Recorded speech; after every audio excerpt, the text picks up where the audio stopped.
ఆప్షనబుల్ తెలుగు ఛానల్కి స్వాగతం. నా పేరు అరవింద్. మనం ఈరోజు పేర్ ట్రేడింగ్ గురించి తెలుసుకోబోతున్నాం.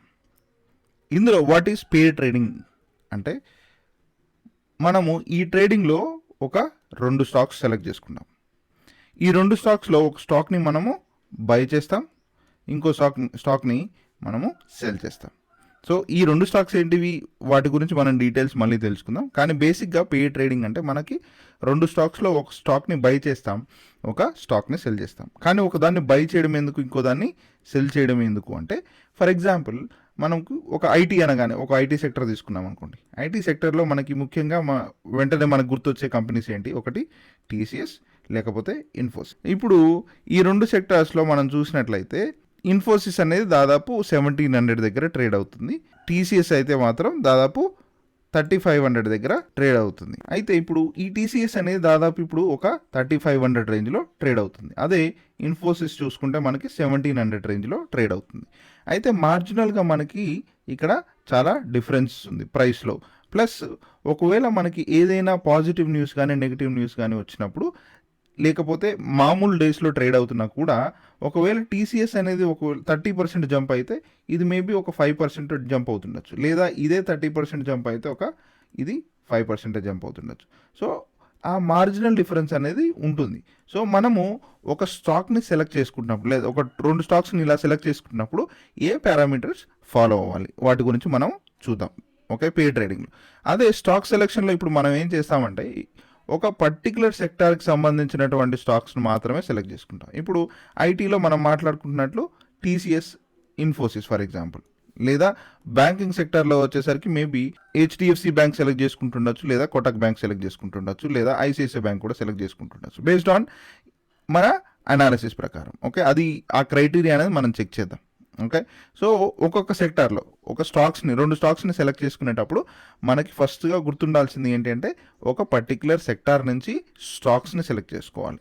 లేదా ఆటో సెక్టర్ ఉందనుకోండి, అక్కడ బజాజ్ లేకపోతే మారుతి అయి ఉండొచ్చు ఫర్ ఎగ్జాంపుల్, లేదా మనకి వేరే సెక్టర్ అయినా ఉండొచ్చు, ఏ సెక్టర్ అయినా పర్లేదు. కానీ ప్రతి సెక్టార్లో ఏవైనా రెండు స్టాక్స్ సెలెక్ట్ చేసుకోవాలన్నమాట. అలా కాకుండా మనం ఐటీ సెక్టర్ నుంచి ఒక స్టాక్ని సెలెక్ట్ చేసుకొని, తర్వాత బ్యాంకింగ్ సెక్టర్ నుంచి ఇంకో స్టాక్ని సెలెక్ట్ చేసుకొని వాటితో ట్రేడ్ చేస్తే ఏమవుతుంది అంటే, ఒక్కోసారి ఈ బ్యాంకింగ్ సెక్టర్కి పాజిటివ్ న్యూస్ ఉండొచ్చు, లేకపోతే ఇది అప్ మూవ్లో ఉండొచ్చు, ఇది ఐటీ సెక్టర్ కిందికి పడుతుండొచ్చు.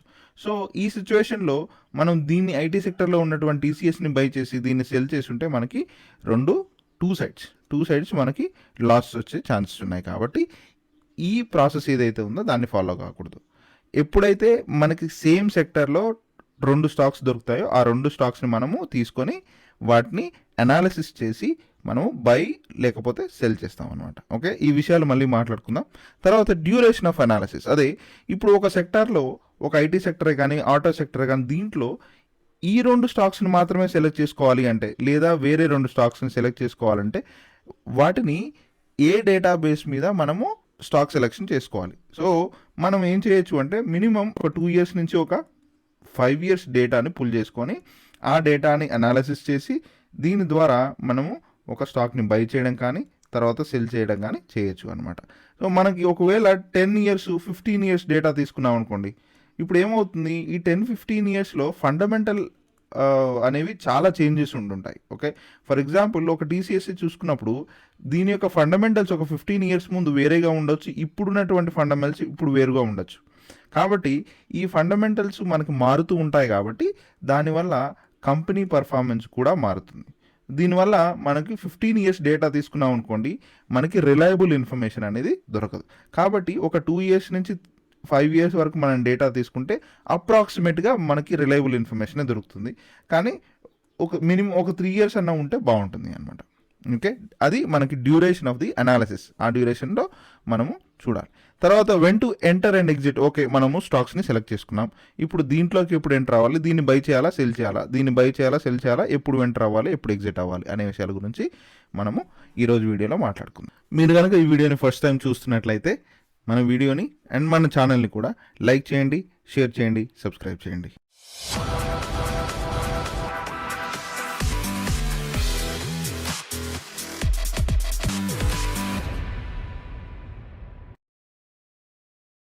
Okay, welcome back. సో మనము ఒక స్టాక్ని లేకపోతే ఒక 2 స్టాక్స్ని సెలెక్ట్ చేసుకునేటప్పుడు ఈ పెయిర్ ట్రేడింగ్లో భాగంగా మనం గుర్తుపెట్టుకోవాల్సినటువంటి ఇంపార్టెంట్ పాయింట్స్ ఏంటి?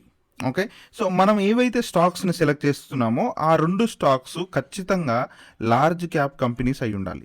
లార్జ్ క్యాప్ కంపెనీస్ అయితేనే మనకి మూవ్మెంట్ ప్లస్ ఖచ్చితమైన గ్రోత్ అనేది ఉంటుంది అనమాట. ఎందుకంటే ఇప్పుడు లోవర్ క్యాప్ కంపెనీస్ తీసుకున్నాం అనుకోండి, అప్పుడు ఏమవుతుంది అంటే ఖచ్చితంగా ఇవి ఫ్యూచర్లో మనకి ప్రాఫిట్స్ ఇస్తాయని ఒక్కోసారి రిలయబుల్ ఇన్ఫర్మేషన్ ఉండకపోవచ్చు. కాబట్టి లార్జ్ క్యాప్ కంపెనీస్లో మనకి ఏమవుతుందంటే ఆ రిలయబుల్ ఇన్ఫర్మేషన్ ఉంటుంది అనమాట. ఫర్ ఎగ్జాంపుల్ ఒకవేళ ఇప్పుడు టీసీఎస్ ఉంది, టీసీఎస్లో మనం మాట్లాడుకున్నట్లు దాదాపు 35,000 రేంజ్లో ట్రేడ్ అవుతుంది అనుకుందాం. అది 35,000 నుంచి జీరోకి వచ్చే ఛాన్సెస్ కంటే 35,000 నుంచి 6,000కి వెళ్ళే ఛాన్సెస్ ఎక్కువగా ఉన్నాయి కదా. సో అంటే ఏంటి, నాకు ఇక్కడ లార్జ్ క్యాప్ కంపెనీస్లో రిలయబుల్గా నేను ఇన్వెస్ట్ చేస్తానికి నాకు అవకాశం ఉంటుంది. కాబట్టి లార్జ్ క్యాప్ కంపెనీస్ని మనము సెలెక్ట్ చేసుకుంటే మంచిదే అనమాట. ఈ ప్రతి కంపెనీ మనం ఏదైతే సెలెక్ట్ చేస్తున్నామో ఆ ప్రతి కంపెనీకి ఖచ్చితంగా ఒక వెరీ గుడ్ ఫండమెంటల్, చాలా మంచి ఫండమెంటల్ సపోర్ట్ ఉండాలి అనమాట. ఈ ఫండమెంటల్స్ని మనము కంపెనీ డేటాని బట్టి లేకపోతే కంపెనీ వచ్చేటువంటి రిజల్ట్స్ని బట్టి అంతకుముందు పర్ఫార్మెన్స్ని బట్టి మనము అనలైజ్ చేయొచ్చు అనమాట. అంటే ఫర్ ఎగ్జాంపుల్ అగైన్ మళ్ళీ మనము ఐటీ సెక్టర్ గురించి మాట్లాడుకుంటున్నప్పుడు టీసీఎస్ గురించి మాట్లాడుకుంటే, టీసీఎస్ ఒకవేళ ఇందాక మాట్లాడుకుంటుంటే 30% అప్ అయింది అనుకోండి, తర్వాత ఇన్ఫోసిస్ మేబీ 5% అప్ అయింది. ఇప్పుడు ఈ రెండింటి మధ్యలో మనకి పర్ఫార్మెన్స్ వైజ్ కొద్దిగా మార్జినల్గా డిఫరెన్స్ ఉంది. కాబట్టి ఈ ఫండమెంటల్ అనాలిసిస్ బేస్ని చేసుకొని మనము వీటిని తీసుకుంటే మనకి ప్రాఫిట్స్ అనేవి చాలా తక్కువగా వస్తాయి. కాబట్టి మనం ఏం చేయాలి, ఫండమెంటల్స్ ఎక్కడైతే మనకి ఆల్మోస్ట్ ఈక్వల్గా ఉన్నాయో అవి మనం సెలెక్ట్ చేసుకోవాలి అనమాట. సో ఒకవేళ అది టీసీఎస్ఏ కావచ్చు లేదా వేరే సెక్టర్ అయినా కావచ్చు, ఆటో సెక్టర్ అయినా కూడా మనము బజాజ్ కానీ హీరో కానీ లేకపోతే మహీంద్ర సెక్టర్ కావచ్చు, ఏదైనా కావచ్చు, ఆ సెక్టర్స్ యొక్క ఫండమెంటల్స్ అనేవి మనకి ఆ ఫండమెంటల్ అనాలిసిస్ ప్రకారం మనకి గ్రోత్ రేట్ అనేది ఆల్మోస్ట్ సిమిలర్గా ఉండాలి అనమాట. ఆ గ్రోత్ రేట్ మనం ఇక్కడ చూద్దాం కూడా. కాబట్టి మనం ఫండమెంటల్ అనాలిసిస్ చేసినప్పుడు మినిమం 2 to 5 years లేదా ఖచ్చితంగా 3 years అన్న మెయింటైన్ చేయగలిగితే ఆ 3 years డేటా బట్టి ఫండమెంటల్ అనాలిసిస్ లేకపోతే ఫండమెంటల్ డేటాని బట్టి మనము ఆ గ్రోత్ రేట్ని కన్సిడర్ చేసి మనము ట్రేడ్ తీసుకోవాలి అనమాట. Very good fundamentals. మూడవదిగా మనకి same section with in the sector is better. అంటే ఫర్ ఎగ్జాంపుల్ మనము ఆటో సెక్టర్లో చాలా స్టాక్స్ ఉన్నాయి, బజాజ్ ఉంటుంది, తర్వాత మహీంద్రా ఉంటుంది, తర్వాత హీరో ఉంటుంది. సో ఇలాంటి కంపెనీస్ అన్నీ మనకి ఆటో సెక్టర్లో ఉన్నాయి. కానీ వీటిలో మనము పాసిబిలిటీని నేరో డౌన్ చేసుకోవాలన్నమాట. అంటే ఫర్ ఎగ్జాంపుల్ మనకి మహీంద్రా 4 వీలర్ ఉంది అనుకున్న తర్వాత దీంట్లో బజాజ్ అనేది తర్వాత హీరో అనేవి 2 వీలర్స్. సో మనం ఏం చేసుకోవాలి, వీటిలో మనకి 3 స్టాక్స్ అనేవి మన క్రైటీరియా మీట్ అయినప్పుడు వీటిలో ఈ రెండింటిని తీసుకోవడం బెటర్, ఎందుకంటే ఇవి 2 వీలర్స్కి సంబంధించినవి కాబట్టి. ఇప్పుడు అలానే మహీంద్రాని లేకపోతే బజాజ్ని మనము కన్సిడర్ చేస్తే మనకి వీటి మధ్యలో కంపాటబిలిటీ అనేది అంత ఈజీగా సెట్ కాదనమాట. కాబట్టి మనం ఒక సెక్టార్ని సెలెక్ట్ చేసుకోవడం మంచిది ఫస్ట్. ఆ సెక్టార్లో కూడా మనము చాలా బాగా నారో డౌన్ చేయాలన్నమాట. ఫర్ ఎగ్జాంపుల్ ఇప్పుడు టీసీఎస్లోనే చూసుకోండి, ఐటీలోనే చూసుకోండి. ఇప్పుడు మనము మైంట్రీ లాంటిది తీసుకున్నాం అనుకోండి, లేకపోతే హ్యాపీయెస్ట్ మైండ్స్ అనుకుందాం, హ్యాపీయెస్ట్ మైండ్స్ లాంటివి తీసుకున్నాం అనుకోండి. వీటి మధ్యలో మనము కంపేర్ చేస్తే ఇక్కడ మనకి ఫండమెంటల్ అనాలిసిస్లో ఇది కొద్దిగా తక్కువగా ఉంటుంది అండ్ మైంట్రీ కొద్దిగా ఎక్కువగా ఉంటుంది, ఎందుకంటే వీటి మధ్య ఉన్నటువంటి డిఫరెన్స్ అలాంటిది. కాబట్టి మనము ఒక సెక్టార్లో ఏవైనా 2 స్టాక్స్ సెలెక్ట్ చేసుకుంటున్నప్పుడు వాటి మధ్యలో fundamental analysis plus same section of stocks అనేవి తీసుకుంటే చాలా బెటర్ అనమాట. ఓకే, నాలుగవదిగా similar size and similar growth rate. మనం ఏవైనా స్టాక్స్ ఇప్పుడు టీసీఎస్ కానీ ఇన్ఫోసిస్ కానీ లేకపోతే బజాజ్ కానీ హీరో కానీ ఇలాంటివి తీసుకుంటున్నప్పుడు వాటి యొక్క సైజ్ కానీ గ్రోత్ రేట్ కానీ సిమిలర్గా ఉండాలి. సో దీనికోసం ఫర్ ఎగ్జాంపుల్ నేనేం చేస్తాను, స్క్రీనర్స్లోకి వెళ్తాను అనమాట. ఫస్ట్ ఈ స్క్రీనర్స్లోకి వెళ్తే మనకి ఇక్కడ చూడండి కోటక్ బ్యాంక్ ఉంది ఫర్ ఎగ్జాంపుల్. ఈ కోటక్ బ్యాంక్ని మనం కన్సిడర్ చేస్తే మనకి స్క్రోల్ డౌన్ చేస్తే కింద మీరు చూడండి ఇక్కడ 5 years కాంపౌండెడ్ సేల్ గ్రోత్ ఉంది కదా. 5 yearsలో మనకి 10% ఉంది, ఇక్కడ కూడా 24. అంటే 10% అండ్ 24 అనేది దేనికి మన కోటక్ బ్యాంక్కి సంబంధించినటువంటి గ్రోత్ అనమాట. అదే మనం ఏం చేద్దాం, ఇప్పుడు హెచ్డిఎఫ్సికి తీసుకుందాం. హెచ్డిఎఫ్సి మన బ్యాంకింగ్ సెక్టర్ కదా. సో బ్యాంకింగ్ సెక్టర్లో ఇప్పుడు కోటక్ బ్యాంక్ని చూసాం, తర్వాత హెచ్డిఎఫ్సి బ్యాంక్ని కూడా మనం కన్సిడర్ చేస్తే ఇక్కడ 15% అండ్ 20%. సో ఆల్మోస్ట్ మనకి హెచ్డిఎఫ్సి కానీ కోటక్ బ్యాంక్ కానీ ఆల్మోస్ట్ సిమిలర్ గ్రోత్ రేట్ని మెయింటైన్ చేస్తున్నాయి అనమాట.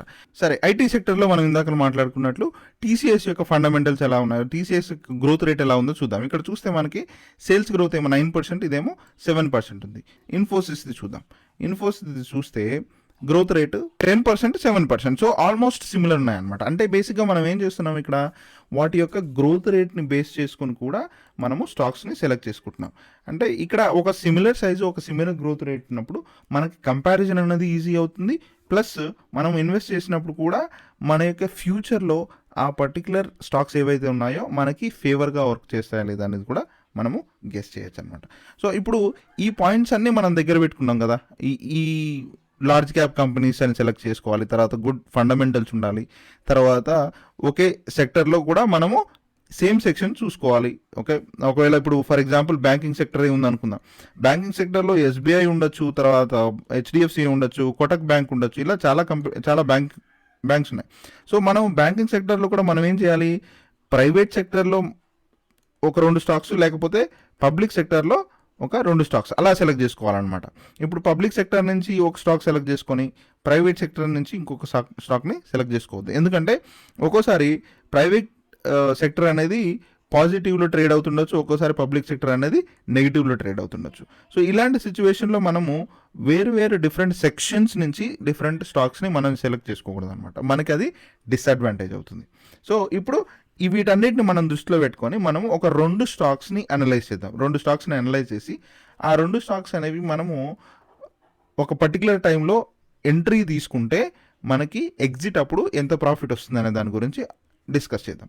సో దీనికి నేనేం చేస్తున్నాను, బ్యాంకింగ్ సెక్టర్లో హెచ్డిఎఫ్సి బ్యాంక్ అనేది, తర్వాత కోటక్ బ్యాంక్ అనేది 2 సెలెక్ట్ చేశాను. ఈ 2 స్టాక్స్ యొక్క 5 years డేటాని నేను ఇప్పుడు పుల్ చేస్తాను. సో దీనికోసం యాహూ ఫినాన్స్కి వెళ్తాను. నేను యాహూ ఫినాన్స్లో నాకు ఆల్రెడీ హెచ్డిఎఫ్సి బ్యాంక్ ఓపెన్ ఉంది.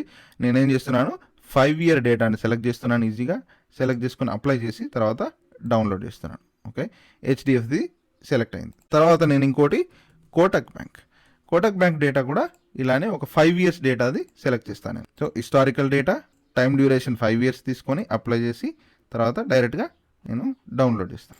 ఓకే, సో ఇది హెచ్డిఎఫ్సి డేటా, ఇది మన కోటక్ బ్యాంక్ డేటా. సో ఇది కొద్దిగా క్లమ్జీ ఉంది కాబట్టి దీన్ని ఏం చేస్తాను, నేను కొద్దిగా మాడిఫై చేసి ఈ డేటాని ఏదైతే ఎక్స్ట్రా డెసిమల్స్లో ఉందో దాన్ని నేను ఒక చిన్న 2 decimals మార్చేస్తాను. ఓకే, కోటక్ బ్యాంక్ది కూడా అలానే చేస్తాను.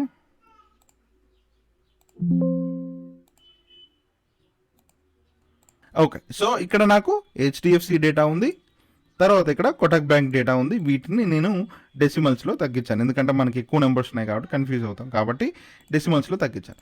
ఇప్పుడు మనకి ఈ 2 డేటాలోంచి మనకి రేషియో కావాలన్నమాట. హెచ్డిఎఫ్సి అడ్జసెంట్ క్లోజ్ని వాడుకొని, తర్వాత కోటక్ బ్యాంక్ అడ్జసెంట్ క్లోజ్ని వాడుకొని రేషియో తీస్తాం. రేషియో మనం ఎలా తీస్తామో తెలుసు కదా. సో ఇప్పుడు రేషియోలో adjacent close of HDFC divided by Kotak bank తీసేసుకొని దీన్ని కూడా నేను డెసిమల్స్లో మ్యాక్సిమం 3 decimals పెట్టేస్తున్నాను. దీన్ని ఈ కర్సర్ పెట్టుకొని కింది దాకా డ్రాగ్ చేసేస్తాను. ఓకే, సో నాకు ఇక్కడ వాల్యూస్ వచ్చేసాయి. ఇప్పుడు నాకు కావాల్సింది ఏంటి అంటే ఈ రేషియో ఏదైతే ఉందో ఈ రేషియో ఉన్నటువంటి మొత్తం వాల్యూస్ యొక్క యావరేజ్ కావాలన్నమాట. సో దానికి నేనేం చేస్తాను, యావరేజ్ తీసుకుంటాను. ఇక్కడ యావరేజ్ కావాలంటే మామూలుగా మనకేంటి, బేసిక్గా యావరేజ్ అనే ఒక ఎక్సెల్ వాల్యూ ఉంటుంది. దాన్ని సెలెక్ట్ చేసుకొని కర్సర్ని మన ఫస్ట్ వాల్యూ దగ్గర పెట్టి షిఫ్ట్ కంట్రోల్ పెట్టుకొని డౌన్ యారో ప్రెస్ చేసి ఎంటర్ కొట్టేస్తే మనకి ఇక్కడ యావరేజ్ వచ్చేస్తుంది. ఓకే, సో యావరేజ్ వచ్చిన తర్వాత మనము ఇక్కడ సెలెక్ట్ చేసేయాల్సింది ఏంటి అంటే స్టాండర్డ్ డీవియేషన్ అని ఉంటుంది అనమాట. ఓకే, ఈ స్టాండర్డ్ డీవియేషన్ గురించి మనం మాట్లాడదాం. ఇది స్టాండర్డ్ డీవియేషన్ ఎందుకు తీసుకుంటాము అనే దాని గురించి కూడా. స్టాండర్డ్ డీవియేషన్ మనం క్యాలిక్యులేట్ చేయాలంటే దానికి మనం వాడాల్సిన వాల్యూ ఎక్సెల్ కమాండ్ ఏంటంటే స్టాండర్డ్ డీవియేషన్ అని ఒక ఎక్సెల్ కమాండ్ ఉంటుంది. .p అనమాట. సెలెక్ట్ చేసుకొని సిమిలర్ టు ప్రీవియస్ వన్, అంతకుముందు లాగానే ఫస్ట్ వాల్యూ సెలెక్ట్ చేసుకొని shift control and down arrow enter చేసేస్తే మనకి స్టాండర్డ్ డీవియేషన్ వచ్చేస్తుంది. సో ఇది కూడా నేను 3 decimals కన్వర్ట్ చేసేస్తాను. Okay, so average and standard డీవియేషన్ని మనం కనుక్కున్న తర్వాత మనకి కాన్ఫిడెన్స్ లెవెల్ అనేది దాదాపు ఒక 95% అన్న రావాలి, లేకపోతే ఎక్కువ కాన్ఫిడెన్స్ లెవెల్ రావాలి అంటే మనం ఏం చేస్తామంటే ఈ స్టాండర్డ్ డీవియేషన్ని ప్లస్ యావరేజ్ని మనము కలిపేసి ఒక వాల్యూని తీసుకొస్తాం అనమాట. ఇప్పుడు ఆ వాల్యూని బట్టి మనకి ఏమవుతుందంటే ఒక రేంజ్ అనేది సెలెక్ట్ అవుతుంది. సో నేను చూపిస్తాను. దానికి ఏం చేయాలంటే ఫస్ట్ మనం average plus okay 2 standard deviation. So దీనికి ఏం చేయాలి, 2 స్టాండర్డ్ డీవియేషన్ అంటే ఫర్ ఎగ్జాంపుల్ ఇప్పుడు యావరేజ్ని సెలెక్ట్ చేస్తాను నేను. ఓకే, యావరేజ్ని సెలెక్ట్ చేసి దానికి ప్లస్ ఒక standard deviation plus second standard deviation. So వచ్చే వాల్యూ ఏంటి 0.91. అదే స్టాండర్డ్ యావరేజ్ నుంచి 2 స్టాండర్డ్ డీవియేషన్ని మనం మైనస్ కూడా చేద్దాం. ఓకే, అంటే మనకి రేంజ్ అనేది లోవర్ లెవెల్లో రేంజ్ ఏంటిది అనేది సెలెక్ట్ చేసుకోవడానికి అనమాట ఇది. ఓకే, ఒక రేంజ్ని మనం సెలెక్ట్ చేసుకుంటున్నప్పుడు ఫర్ ఎగ్జాంపుల్ మనము ఏదైనా ఒక రేంజ్ని మాట్లాడుతున్నప్పుడు ఇక్కడ ఏమవుతుంది, ఫర్ ఎగ్జాంపుల్ ఒక 10 రూపీస్ నుంచి 100 రూపీస్ మాట్లాడతాం, లేకపోతే 100 రూపీస్ నుంచి 200 రూపీస్ మాట్లాడతాం. సో ఇలాంటి రేంజ్ సెలెక్ట్ చేసుకోవడానికి ఏం చేస్తాము అంటే first average plus 2 standard deviation select చేస్తున్నాం, దానికి ఒక హయ్యర్ వాల్యూ వచ్చింది. అదే -2 స్టాండర్డ్ డీవియేషన్ సెలెక్ట్ చేసుకున్నప్పుడు మనకి లోవర్ వాల్యూ కూడా ఇక్కడ వస్తుంది అనమాట. సో ఆ లోవర్ వాల్యూ ఏంటిది అనేది చూద్దాం. ఇప్పుడు సిమిలర్ టు ఇక్కడ ఏది చేసామో ఇక్కడ కూడా అదే కాకపోతే ఇక్కడ ఏం చేస్తామంటే మనము యావరేజ్ నుంచి స్టాండర్డ్ డీవియేషన్ని 2 సార్లు తీసేస్తాం అనమాట. సో ఇప్పుడు ఉన్నటువంటి వాల్యూ ఏంటి, అప్పర్ వాల్యూ ఏంటి 0.911, అదే లోవర్ వాల్యూ ఏదైతే ఉందో 0.71. సో ఇది మనకి ఒక రేంజ్ క్రియేట్ అయిందనమాట. ఇప్పుడు మనం దీన్ని నేనేం చేస్తానంటే ఈ వాల్యూస్ని మనం ఒక నోట్ ప్యాడ్లో రాసుకుందాం. సో ఇప్పుడు యావరేజ్ మనం చూసినట్లు ఇందాకలా ఒక 0.8 ఉందన్నమాట. ఇప్పుడు స్టాండర్డ్ డీవియేషన్ మనకి అప్రాక్సిమేట్గా 0.5 ఉంది. ఇప్పుడు దీనివల్ల మనకి కాన్ఫిడెన్స్ లెవెల్ అనేది మనం ఎలా క్యాలిక్యులేట్ చేసుకుంటాము అంటే ఒకవేళ average plus or minus okay 1 standard deviation ఉందనుకోండి, మనకి ఇది ఒక 66% మాత్రమే కాన్ఫిడెన్స్ లెవెల్ని ఇస్తుంది. అదే యావరేజ్కి మనము ఒక 2 స్టాండర్డ్ డీవియేషన్ ఇచ్చామనుకోండి, అప్పుడు ఇది 95% ఆఫ్ ద కాన్ఫిడెన్స్ లెవెల్ ఇస్తుంది. దీనికి యావరేజ్కి మనము 3 స్టాండర్డ్ డీవియేషన్ యాడ్ చేసామనుకోండి, ఇది 99% ఇస్తుంది అనమాట. సో మనం ఇక్కడ సెలెక్ట్ చేసుకునేది ఏంటి, ఇక్కడ 95%ది సెలెక్ట్ చేసుకుంటున్నాం అనమాట. ఎందుకంటే మనకి 66% మనం సాటిస్ఫై కాలేదు ఆ పర్సంటేజ్ తోటి. 99% తోటి మనకి ఎక్కువ రేంజ్ వస్తుంది కాబట్టి ఈ 99% కూడా మనం సెలెక్ట్ చేసుకోవట్లేదు. కన్సిడరబుల్లీ గుడ్ రేంజ్ అనేది మనకి 95% దగ్గర దొరుకుతుంది కాబట్టి ఆ 95%ని మనం సెలెక్ట్ చేసుకుంటున్నాం. ఇక్కడ మనం ఏం చేస్తున్నామంటే ఇప్పుడు 66% ఏదైతే మాట్లాడుకున్నామో 66%లో ఏమవుతుంది అంటే మనకి రేంజ్ అంటే మనం 1 standard deviation plus or minus చేస్తున్నాం. అంటే 1 standard deviation plus or minus చేసినప్పుడు మనకు వచ్చే వాల్యూ ఏంటి 0.75 నుంచి 0.85 వాల్యూ అనేది వస్తుంది.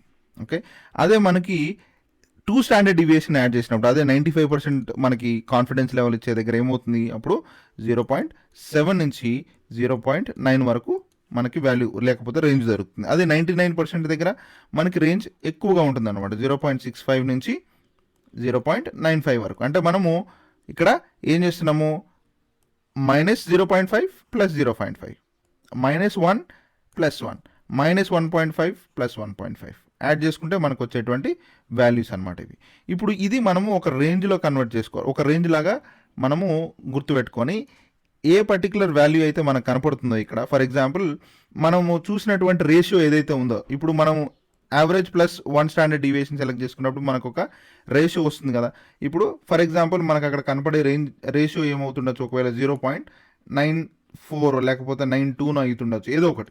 సో బేసిక్గా ఈ పర్టికులర్ రేషియోకి అబవ్గా ఉన్నటువంటి రేషియో ఏదైతే ఉంటుందో ఆ రేషియో ఒకటి మనం సెలెక్ట్ చేసుకొని ఆ రేషియో దగ్గర మనము ఎంట్రీ తీసుకుంటాం అనమాట. ఓకే, ఇక్కడ ఎంట్రీ తీసుకొని ఈ రేషియో అనేది ఎప్పుడైతే పడిపోతూ దాదాపు మన యావరేజ్ రేషియో ఏదైతే ఉందో ఇక్కడ ఉంది కదా 0.8 ఉంది కదా, అంటే 0.8 రేంజ్ వరకు ఎప్పుడైతే వస్తుందో అక్కడ మనము ఎగ్జిట్ అవుతాం అనమాట. ఓకే, అంటే ఎంట్రీ ఎక్కడ తీసుకుంటున్నాం మనము, మన పర్సంటేజ్ ఏదైతే ఎక్కడ ఉందో మన కాన్ఫిడెన్స్ పర్సంటేజ్ ఎక్కడైతే ఎక్కువ ఉందో 95% అనుకుంటున్నాం కాబట్టి, సో దీనిపైన ఎక్కడైతే మనకి రేషియో అయితే కనపడుతుందో ఆ రోజు మనము ఎంట్రీ తీసుకొని అక్కడి నుంచి మన యావరేజ్ రేషియో ఎక్కడైతే ఉందో ఆ యావరేజ్ అయితే ఎక్కడ ఉందో ఆ యావరేజ్ పర్సంటేజ్ వరకు మనకు వచ్చేంత వరకు వెయిట్ చేసి అక్కడ ఎగ్జిట్ అవుతాం అనమాట. ఇప్పుడు ఈ సిచ్యువేషన్లో మనము ఏది బై చేయాలి ఏది సెల్ చేయాలి అనేది కూడా చూద్దాం. ఓకే, సో మనము ఎక్సెల్ షీట్కి మళ్ళీ వెళ్ళినప్పుడు ఫర్ ఎగ్జాంపుల్ ఓకే, ఇక్కడ మీరు చూస్తే ఏమవుతుంది, బేసిక్గా యావరేజ్ పర్సంటేజ్ మనకి ఇక్కడ 0.911 కనపడుతుంది. ఇక్కడ యావరేజ్ మనకి లోవర్ లెవెల్లో, లో రేంజ్లో ఉన్నటువంటి రేషియో ఏంటి అంటే 0.7. సో మనం ఏం చేయాలి ఇప్పుడు, ఇక్కడ మనము ఒక రేషియోని సెలెక్ట్ చేసుకో, 0.9 కంటే ఎక్కువగా ఉన్నటువంటి రేషియోని సెలెక్ట్ చేసుకొని అక్కడ బై ఎంట్రీ తీసుకోవాలి, లేకపోతే సెల్ ఎంట్రీ. సో ఇప్పుడు మనకి కావాల్సిన వాల్యూస్ అయితే ఉన్నాయి. అంటే బేసిక్గా ఆ రేషియో తీసుకున్నాం, యావరేజ్ తీసుకున్నాం, స్టాండర్డ్ డీవియేషన్ తీసుకున్నాం, 2 స్టాండర్డ్ డీవియేషన్, తర్వాత -2 స్టాండర్డ్ డీవియేషన్, అంటే మనకు ఒక రేంజ్ తీసుకోవడానికి. సో మనము ఇప్పుడు ఏం చేసాము, ఒక 95% ఆఫ్ ద కాన్ఫిడెన్స్ లెవెల్ని చూస్ చేసుకొని ఆ లెవెల్ని బేస్ చేసుకొని మనము ఏ స్టాక్ని బై చేయాలి, ఏ స్టాక్ని సెల్ చేయాలనేది చూస్తున్నాం. ఇప్పుడు మనకు ఉన్నటువంటి రేంజ్ ఏంటి, 0.7 నుంచి 0.9 ఉంది ఫర్ ఎగ్జాంపుల్. ఓకే, సో ఈ రేంజ్లో మనం ఏం చేయాలి, ఫర్ ఎగ్జాంపుల్ మనం ఏం చేస్తామంటే ఇప్పుడు 0.91 కంటే ఎక్కువగా ఏదైతే రేషియో ఉందో ఈ పర్టికులర్ లైన్లో మనకి ఎక్కడైతే ఈ 0.91 రేషియో కంటే వాల్యూ ఎక్కువగా ఎక్కడ కనపడుతుందో అక్కడ మనం ఎంట్రీ తీసుకుంటాం. సో ఇప్పుడు ఎంట్రీ తీసుకునేటప్పుడు ఆ ఎంట్రీ ఏది ఉంటుంది, దీంట్లో ఏది బై చేయాలి, హెచ్డిఎఫ్సి బై చేయాలన్నా, కోటక్ బ్యాంక్ బై చేయాలని అంటే ఇప్పుడు ఈ రేషియో ఎప్పుడు ఎక్కువ ఉంటుంది, మనకి 911 వచ్చింది అంటే దీని రేషియో ఎప్పుడు పెరుగుతుంది అంటే హెచ్డిఎఫ్సి వాల్యూ ఎప్పుడైతే పెరుగుతుందో, ఇక్కడ అడ్జసెంట్ క్లోజ్ లేకపోతే దాన్ని ఎప్పుడైతే పెరుగుతుందో అప్పుడు దీని రేషియో అనేది పెరుగుతుంది. ఎందుకంటే దీన్ని డివైడెడ్ బై మనము కోటక్ బ్యాంక్ వాల్యూని పెట్టాం కాబట్టి. సో ఇది పెరిగినప్పుడు మనకి ఈ రేషియో అనేది పెరుగుతుంది అనమాట. అదే ఇది పడిపోతుంది అనుకోండి, అప్పుడు దీని రేషియో అనేది పడిపోతుంది. అంటే ఇది పెరుగుతుంది కానీ ఇది అక్కడే స్టాగ్నెంట్ ఉంది, ఇది పడిపోతుంది కానీ ఇది పెరుగుతుంది, అప్పుడు మనకి మైనస్ వాల్యూ వస్తుంది అనమాట, ఇక్కడ నెగిటివ్ వాల్యూ వస్తుంది. సో అప్పుడు ఏం చేస్తాము, ఇది ఆల్రెడీ ప్లస్లో ఉన్నప్పుడే మనకి ఈ రేషియో పెరుగుతుంది కాబట్టి, మనం ఏం చేస్తున్నాము, మనం ఇక్కడ సెల్ చేస్తున్నాం, అంటే cell HDFC bank by Kotak bank. అదే ఇది రివర్స్లో ఉందనుకుందాం, అంటే లోవర్ లెవెల్లో, ఫర్ ఎగ్జాంపుల్ మనం ఏం చేస్తున్నాం, ఇక్కడ ఇది ఈ పర్టికులర్ వాల్యూ ఏదైతే ఉందో 0.712 ఉంది, అంటే దీనికంటే లోవర్ వాల్యూ మేబీ ఒక 0.6 అనేది మనకి ఎక్కడైనా రేషియోలో కనపడింది అనుకుందాం. ఇక్కడ కనపడితే అప్పుడు ఏం చేస్తాం మనం, ఇది ఎప్పుడు మనకు తక్కువగా ఉంటుంది, ఇది పెరుగుతున్నప్పుడు, ఇది పడుతున్నప్పుడు, లేకపోతే స్టాగ్నెంట్గా ఉన్నప్పుడు. అప్పుడు ఇది ఏం చేస్తాం మనం, అప్పుడు హెచ్డిఎఫ్సి బ్యాంక్ని దీన్ని బై చేస్తాం, ఎందుకంటే ఆల్రెడీ కిందకు ఉంది కాబట్టి. ఓకే, దీన్ని సెల్ చేస్తాం, ఎందుకంటే ఇది ఆల్రెడీ అప్ ఉంటుంది కాబట్టి. ఓకే, సో ఈ లాజిక్ అనేది మనం ఇప్పుడు ఫాలో అవుతాం. సో దానికి మనం ఏం చేయాలి, ఫస్ట్ ఏం చేద్దామంటే ఈ 0.911 కంటే ఎక్కువ వాల్యూ ఉన్న రేషియోని కనుక్కుందాం. సో మనం ఇలా స్క్రోల్ డౌన్ చేస్తే ఎవ్రీ మంత్లో మనకు దొరకపోతుండొచ్చు, ఎవ్రీ వీక్లో కూడా దొరకపోతుండొచ్చు. కానీ మనం ఏం చేయాలి, ఆ పర్టికులర్ లెవెల్ అయితే ఏదైతే ఉందో కరెక్ట్గా ఆ లెవెల్ని పట్టుకొని మనము బై కానీ సెల్ ఎంట్రీ కానీ తీసుకోవాలి. దానికి ఏం చేస్తాను, మనకు వాల్యూస్ అంత ఈజీ కనపడట్లేదు కాబట్టి నేను ఈ పేజ్ని ఫ్రీజ్ చేసేస్తాను ఒకసారి. ఓకే, సో ఇప్పుడు మన 911 కంటే ఎక్కువగా వాల్యూస్ ఉన్నటువంటి రేషియోని మనం సెర్చ్ చేస్తున్నాం అనమాట. ఓకే, సో మీరు కనుక ఇక్కడ చూసినట్లయితే మనకి October 3కి 0.914 అనమాట, అంటే వాల్యూ అనేది ఈ రేషియో కంటే ఎక్కువగా ఉంది కాబట్టి నేనేం చేశాను, ఈ పర్టికులర్ వాల్యూ ఏదైతే ఉందో 1002 వాల్యూ, అంటే హెచ్డిఎఫ్సిని మనం ఏం చేయాలి, ఇక్కడ సెల్ చేయాలి. ఓకే, సెల్ చేసాము అంటే 1002 రూపీస్కి. ఓకే, అండ్ ఇక్కడ కోటక్ బ్యాంక్ని మనం బై చేయాలి, మనకున్న లాజిక్ ప్రకారం ఏం చేయాలి, దీన్ని సెల్ చేయాలి, దీన్ని బై చేయాలి. సో కోటక్ బ్యాంక్ని బై చేస్తున్నాను, ఇక్కడ 1097 దగ్గర బై చేస్తున్నాను. ఇప్పుడు ఎగ్జిట్ ఎక్కడ అవుతుంది, నేను చెప్పినట్లు ఇక్కడ నుంచి ఎప్పుడైతే మన యావరేజ్ ప్రైస్ వరకు వస్తుందో ఆ యావరేజ్ ప్రైస్ దగ్గర మనం ఎగ్జిట్ అవ్వాలి. సో నేను ఏం చేశాను, ఇక్కడ చూస్తున్నప్పుడు నాకు దీని తర్వాత నాకు కనపడినటువంటి ఎగ్జిట్ పాయింట్ ఏంటి అంటే ఇది అనమాట, 0.811, అంటే మన యావరేజ్ ప్రైస్కి అనమాట. సో ఈ యావరేజ్ ప్రైస్ దగ్గర నేను చెక్ చేసినప్పుడు మనకున్నటువంటి అడ్జసెంట్ క్లోజ్ ఎంత, 1197. ఓకే, తర్వాత హెచ్డిఎఫ్సికి ఉన్నటువంటి వాల్యూ ఎంత, 971. సో ఈ రెండింటిని నేను కంపేర్ చేస్తాను, అంటే ఇది సెల్ చేసాము, తర్వాత ఇది బై చేసాము, అంటే ఇక్కడ నుంచి ఇక్కడికి మనకి దాదాపు ఒక 3.20% ప్రాఫిట్ ఉంటే దీంట్లో మనకి దాదాపు 9% అనేది ప్రాఫిట్ దొరుకుతుంది. దాదాపు టోటల్గా మనం క్యాలిక్యులేట్ చేస్తుంటే అప్రాక్సిమేట్గా మనకు వచ్చేటువంటి ప్రాఫిట్ అయితే దాదాపు 12% అనమాట. సో ఇప్పుడు దీనికి మనకి ఒకవేళ కావాల్సిన క్యాపిటల్ మేబీ ఒక 3 నుంచి 4 lakhs అవుతుండొచ్చు. ఓకే, సో డిపెండింగ్ ఆన్ మన ఫ్యూచర్స్ వాల్యూని బట్టి. కాకపోతే ఈ పర్టికులర్ ఇన్వెస్ట్మెంట్ తోటి మనకు వచ్చేటువంటి ప్రాఫిట్ ఎంత, దాదాపు 12% వస్తుంది అనమాట. అంటే ఇక్కడ మనం చూసినట్లయితే ఓన్లీ 2 వీక్స్ మాత్రమే మనం వెయిట్ చేసాం. ఈ 2 వీక్స్లో మనకు వచ్చేటువంటి ప్రాఫిట్ ఎంత? 12%. సో మీరు అనుకోవచ్చు ఇప్పుడు ఈ హెచ్డిఎఫ్సి బ్యాంక్, కోటక్ బ్యాంకే చేయాలంటే లేదు, అలానేం లేదు.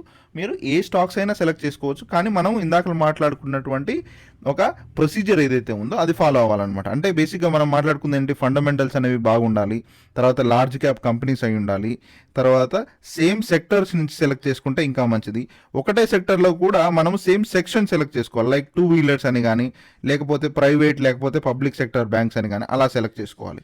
సో ఇవన్నీ మనము ఫాలో అయిన తర్వాత ఏ సెక్టర్ అయినా లేకపోతే ఏ స్టాక్ అయినా తీసుకోవచ్చు. టీసీఎస్, ఇన్ఫోసిస్ అవుతుండొచ్చు, ఓకే, లేకపోతే హీరో కానీ బజాజ్ కానీ అవుతుండొచ్చు. సో ఇలా మనము డిఫరెంట్ స్టాక్స్ని సెలెక్ట్ చేసుకొని ఇలా మనము డేటాని పుల్ చేసుకున్న తర్వాత వాటి నుంచి మనం యావరేజ్ని, స్టాండర్డ్ డీవియేషన్ని సెలెక్ట్ చేసుకొని ఆ స్టాండర్డ్ డీవియేషన్లో మనము ఒక రేషియోని పుల్ చేసుకొని ఆ రేషియో ప్రకారం ఏ స్టాక్ని బై చేయొచ్చు, ఏ స్టాక్ని సెల్ చేయొచ్చు అనేది మనం డిసైడ్ చేసుకోవాలి. ఇప్పుడు మనం హెచ్డిఎఫ్సి బ్యాంక్ని ఎందుకు సెల్ చేస్తున్నాము అంటే దీని యొక్క రేషియో అనేది లేకపోతే అడ్జస్టెంట్ క్లోజ్ అనేది పెరిగితేనే మనకి ఇక్కడ రేషియో అనేది పెరుగుతుంది. అంటే ఇది ఆల్రెడీ పెరిగింది కాబట్టి మనం దీన్ని ఏం చేయాలి, సెల్ చేయాలన్నమాట. ఇది పడి ఉంది కాబట్టి మనం ఇక్కడ బై చేస్తున్నాం. అందుకే selling HDFC bank, buying Kotak bank అనమాట. అది మనము స్టాండర్డ్ డీవియేషన్ అనేది ఇక్కడ తక్కువగా ఉన్నప్పుడు, ఈ రేషియో అనేది తక్కువగా ఉన్నప్పుడు మనం ఏం చేస్తున్నాం, హెచ్డిఎఫ్సి బ్యాంక్ని బై చేస్తున్నాం, కోటక్ బ్యాంక్ని సెల్ చేస్తున్నాం. ఇది ఇప్పుడు మనకి ఇంకొక విషయం ఇక్కడ తెలుసుకోవాల్సింది ఏంటి అంటే, మనకి ఇక్కడ ఒక ఎంట్రీ దొరికింది. సేమ్ ఎంట్రీ మనం ఇక్కడ స్క్రోల్ డౌన్ చేస్తే మనకి ఇంకా ఎక్కడ దగ్గరలో మనకి ఎక్కడ ఎంట్రీ దొరకపోవచ్చు. మేబీ ఆఫ్టర్ 2 months, 3 months లేకపోతే 1.5 months తర్వాత ఎంట్రీ దొరుకుతుండొచ్చు. సో మీరు అడుగుతుండొచ్చు, ఓకే ఇలా ఎంట్రీ దొరకడానికి చాలా కష్టం కదా అంటే, సో నేను చెప్పేది ఏంటంటే ఇప్పుడు ఎంట్రీ అనేది మనకి ఈ పర్టికులర్ స్టాక్స్లో మనం చూసుకుంటే హెచ్డిఎఫ్సి, కోటక్ బ్యాంక్లో చూసుకుంటే ఇలా దొరికింది. మేబీ ఇంకో 2-3 months తర్వాత ఇంకో ఎంట్రీ దొరుకుతుండొచ్చు, లేకపోతే ఇంకో మంత్ తర్వాత దొరుకుతుండొచ్చు. కానీ మనకున్నది ఈ 2 సెక్టర్లే కాదు కదా, లేకపోతే ఈ 2 స్టాక్సే కాదు కదా, మనకి చాలా సెక్టర్స్ ఉన్నాయి, చాలా స్టాక్స్ కూడా ఉన్నాయి. సో ఆ స్టాక్స్ అన్నిటిని మనం మానిటర్ చేసుకుంటూ ఉండాలి. అప్పుడప్పుడు వాటి యొక్క ఫండమెంటల్ అనాలిసిస్ని మనము అనలైజ్ చేసిన తర్వాత దాన్ని బట్టి మనం ఈ డేటాను పుల్ చేసుకుంటే మనకి కనీసం ఎవ్రీ మంత్ మనకి మంచి స్టాక్స్ దొరుకుతాయి అనమాట. ఆ స్టాక్స్ని మనము తీసుకొని అనలైజ్ చేసి డేటాను పుల్ చేసుకొని ఎంట్రీ తీసుకోవచ్చు అనమాట. ఇప్పుడు మనం తీసుకున్నటువంటి ఎంట్రీ ప్రకారం మీకు తెలుసు కదా, ఇప్పుడు దాదాపు ఒక 12% అనేది ఇక్కడ వచ్చింది. సో ఒక్కోసారి ఇంత పర్సెంటేజ్ వస్తుందని చెప్పను ఖచ్చితంగా, కానీ ఒక్కోసారి ఏమవుతుందంటే 2 సెక్టార్స్లో ఒక్కోసారి 2 సెక్టార్సే పెరిగినాయి అనుకోండి. దాదాపు ఇప్పుడు 1002 నుంచి 971కు వచ్చింది. సో ఇలా కాకుండా ఇది 1007కి వెళ్ళింది, లేకపోతే 1009కి వెళ్ళింది, లేకపోతే 1010కి వెళ్ళింది అనుకుందాం. సో పెరిగింది ఇది, ఓకే. పెరిగినప్పుడు మనకు వచ్చేటువంటి లాస్ ఎంత? దాదాపు ఒక 8 points లాస్ ఉంది ఇక్కడ. సో అదే మనం ఇక్కడ బై చేసినప్పుడు మనకు ఒక 15 points ప్రాఫిట్ వస్తుండొచ్చు. సో ఖచ్చితంగా 2 సెక్టార్స్లో ప్రాఫిట్ వస్తుందని చెప్పలేము, ఎందుకంటే ఇవన్నీ సేమ్ సెక్టార్కి సంబంధించిన స్టాక్స్ కాబట్టి ఒక్కోసారి 2 ఒకటేసారి పెరుగుతుండొచ్చు, లేదా ఒకటి పెరుగుతుండొచ్చు, ఒకటి పడుతుండొచ్చు. సో ఇలాంటి సిచ్యువేషన్లో మనకి ఏమవుతుంటుంది, ఒకసారి లాస్ వచ్చినా కూడా దీంట్లో అన్న కనీసం ప్రాఫిట్ వస్తుంది అనమాట. ఓకే. సో ఈ పర్టికులర్ పే ట్రేడింగ్ వీడియోలో మనకి బాగా అర్థం అవ్వాల్సింది ఏంటంటే స్టాక్ సెలెక్షన్లో మనం ఇందాక మాట్లాడుకున్నట్లు ఒక ఫండమెంటల్లీ స్ట్రాంగ్ ఉన్న స్టాక్ కానీ, లేకపోతే లార్జ్ క్యాప్ కంపెనీస్ కానీ రేషియోని బట్టి మనము సెలెక్ట్ చేసుకోవాలి. తర్వాత ఎంట్రీ అండ్ ఎగ్జిట్ అనేది మనం ఎలా డిసైడ్ చేస్తున్నామో మనకున్నటువంటి స్టాండర్డ్ డీవియేషన్ రేషియో ప్రకారం అనేది డిసైడ్ చేస్తున్నాం. ఓకే. సో మీ అందరికీ ఈ వీడియో బాగా అర్థమైంది అనుకుంటున్నాను. మీకు కనుక ఈ వీడియో నచ్చినట్లయితే లైక్ చేయండి, షేర్ చేయండి, సబ్స్క్రైబ్ చేయండి. Thank you so much.